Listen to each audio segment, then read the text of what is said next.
Well, they say President Trump is selling them out. American cattle farmers slamming Trump's plan to import beef from Argentina. The president says the move will help bring down record high beef prices while also helping Argentina's struggling economy and President Javier Milei.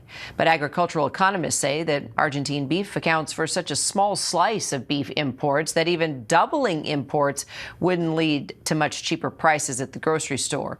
And now American farmers, many of whom voted for Trump, are pleading with him to reconsider. And that includes my next guest, Scott Thomsen, a fourth-generation farmer who also voted for Trump. He grows cattle, corn, and soybeans in Nebraska, and he's worried that these imports could actually make prices go up. Scott joins me now from his farm, and yes, inside his truck, because he never stops working. Scott, good to see you. Good to see you. Okay, so let's talk about, just put into perspective, Scott, how important cattle is to your business, and what would happen to you and other ranchers if the Trump administration does reach this beef deal to import more meat from Argentina. Well, I think we're already sitting at too many imports, and that's what kind of happened to this cattle herd size. We have a record low cattle herd. And it's because it hasn't been profitable the last decade, because we've been competing with cheaper imports from other countries like the southern border.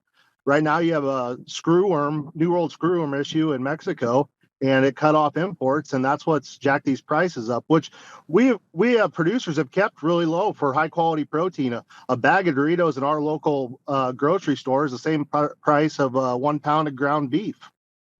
Okay, you just mentioned the screwworm, and believe it or not, we were reading articles about this, my producer and I, so let me just skip to that question, because I wanted to ask you about you and other cattle ranchers that have said that importing beef from Argentina does carry this risk of parasites or biohazards like this New World screwworm. What are you learning about this? Should we all be worried about this? Sort of explain how that works for us.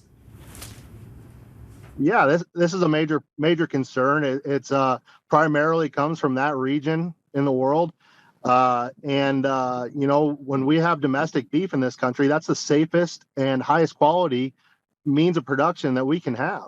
So I think we should do everything we can to build our calf herd, build our beef numbers, and ultimately lower the price with domestic beef. I don't think we should be looking for new markets to purchase beef.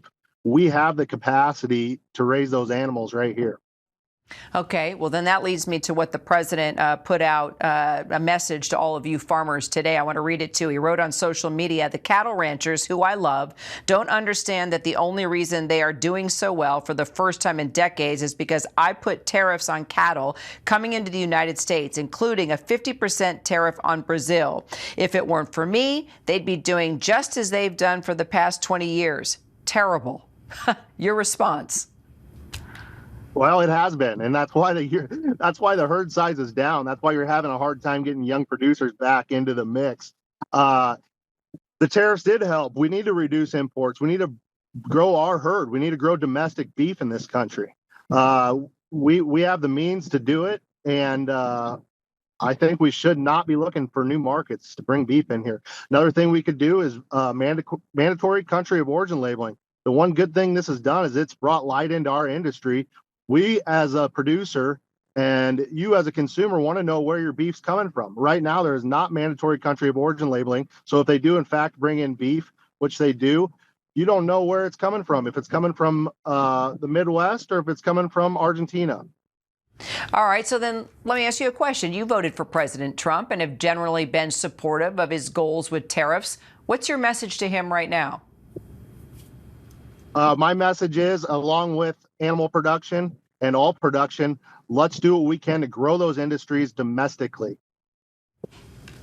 If he doesn't listen, will you still support him? I hope that this Argentina beef thing is just a silver lining that brings light onto some of the problems our industry's had for a lot of years. Well, the price of beef hit a record $6.32 a pound, according to the last government report, and Trump campaigned on bringing prices down at the grocery store. Do you think importing beef, could help him do what he promised? I mean, I think it's a basic function of supply and demand. It'll bring down price, but we've held the beef price low for years, uh, and it's probably just catching up to what other goods in your grocery store have done over the last decade. Yeah, the USDA says that it's restarting some aid programs now for farmers impacted by the shutdown. Do you think that's enough to help people now, or do farmers need more relief? On the beef side of things, things have been about the best they've been in years.